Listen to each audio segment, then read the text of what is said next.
Күйттеу, уайым, күйзеліс.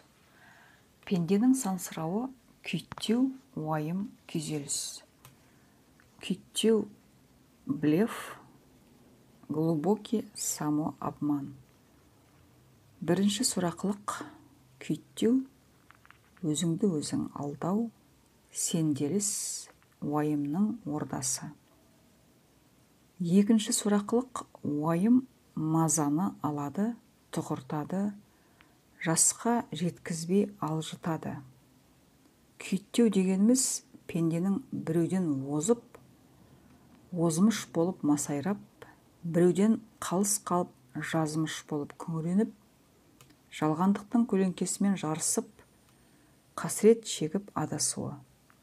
Күйттеу сіріңке секілді алдамыш, жанады, сөнеді, лақтырып тасталады.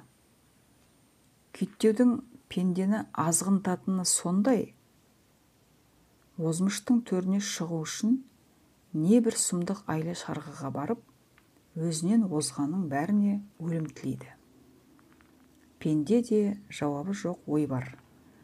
Жауабы жоқ ойды ойлау бар жерде пешене бар. Пешене бар жерде жазмыш пен озмыш бар. Күйттеу басталады, барар жері тозақ, тозып қалған ақ. Уайым пенденің басына шығады, патшалық құрады, адасу лабиринтін жасайды. Қайда барсаң да пешенені күйттеудің көрі атты тығырыққа тіреледі.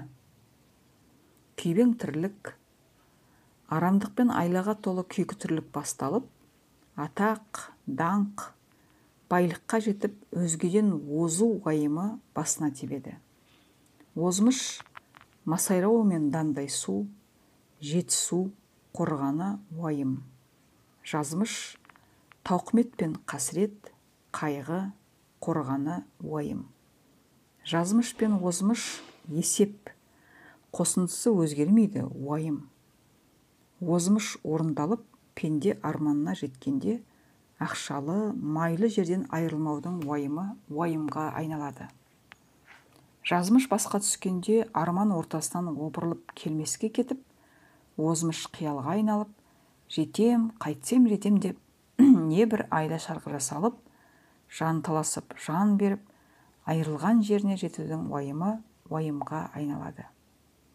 Күйттеу көзсіз, ессіз бәсеке, жанды жеген уайымға толы жалған тірлік. Күйттеу үдеген үстіне үдеп, пендені сансыратып, қажытып, жүйкесін тоздырып, миын шаршатып, уайымға уайым қосып, уайым дертке айналады. Озмыш пен жазмыш ауысып келіп жатады. Пендені күйзертіп, адамгершіліктен айырып, адастырып жатады.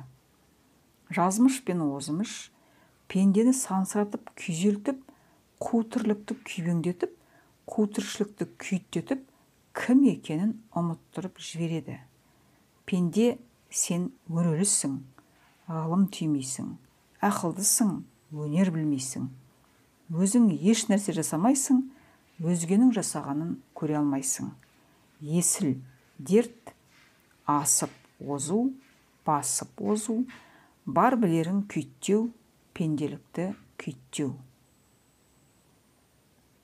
Пенде, сен өзгеден мың жерден оз, сенің озмышың жазмыш, жазмышың да жазмыш. Ешкімнен ешқашан озған жоқсың. Оздым деме, дәмелім. Пенде, сен салған үй, жинаған мүлік, жеткен мансап, алған дәреже, берілген атақ, басқаларда бүгін жоқ, ертең бәрінде болады. Жеткенің де, тапқаның да, таққаның да жоқпен бірдей. Жел қуған қаңбағым. Пенде тұрмыс билеп, қызмет қуған байқұс, жазмыш сенің досың. Пенде сары уайымның соңына түс, күндіз түні қиял қу, аласұр. Шешімін білмейтін ой ойла, надандықтан үй тұрғыз, мәнсап қуған құрылысшым. Надан көп ойланады, надандық ақмаққа жарасады. Ақымақ көп ойланады, ой түрмесінен шыға алмайды. Озмыш пен жазмыш, пысықой, жылпос, ку, алдауыш, алдағыш, даңғой, даугер, сұмырай, сұмпайы, өркөкірек, ұрдажық, айлалы, ақылды пенденің тұрағы. Жазмыш озып, масайрап есіріп, озмыш сүрініп, күңіреніп тұрған сәттегі пенденің есінен адасқанын көрдің бе сен, бауырым, басыңа бермесін. Озмыш пен жазмыш небір керемет өрелі ақылды, кемеңгер, данышпан азаматтарды өмір мен тағдырдың алтын бесігінен жұлып алып, тартпа батпағына тартып, дүниені күйттетіп, надандықтың туын көтертіп адастырды. Әлі де адасуда. Дана туған ұланның, данышпан боп туған ұланның, өрі мен ақылға оранып туған ұланның, дүниені күйттеп кеткеннен өткен қорлық жоқ. Кемеңгер болып туған ұл мен қыздың озмыш пен жазмышты күйттеп кеткеннен асқан қасірет жоқ. Өрелі туған, ақылы асып туған, даналарым мен данышпандарым, сендер неге пенделермен бірігіп, ұлт болмысын аздырып жүрсің? Ұлттың сорлатып. Ұлан боп туған дананың ақмақпен дос болғаны, ұлыққа түскен қарадақ. Ұлан, тұрағыңа қайт, даналықтың тағына отыр, ұлттың қамын ойла. Пенденің өзін мәңгілікке жоғалтқан сәтін қазақ құлдырау дейді. Құлдырау. Құлдырау деградация. Күйттеудің аяғы күндердің күнінде құлдырауға әкеледі. Нағыз сорақылық пенде үшінде, ұланынан айырылған ұлт үшінде сонда басталады. Келген ойдың шешімін білмейтін байғұстар мен сорлылар, әңгүдіктер мен жындылар, азғындар мен хайуандар мына жарық дүниеде талтақтап жүріп жатады. Түк білмесе де бәрін білетіндей болып жүріп жатады. Бұл ақмақтықтан туындаған келеңсіздіктің тұқым қуалайтыны жаман. Келген ойдың шешімін сезбейтін топас пен ақымақ, білмейтін мен ұқпайтын есуас пен есалаң, дүниені бүлдіріп, жамандықтың арқанын есіп, ұрпақты аздырып тоздырады. Бұл тексіздіктің тұқым қуалайтыны жаман.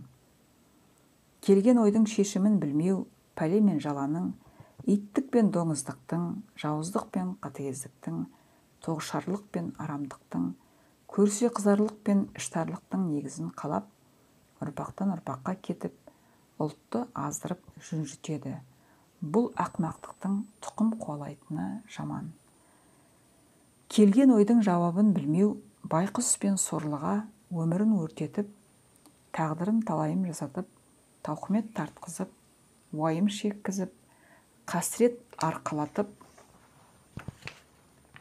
азапқа салып, жүн жұрқасын шығарғанымен қоймай, ұлтымыздың таза қанын арамдап, жасампаздығын құлдыратып, тұқым қуып кететіні жаман.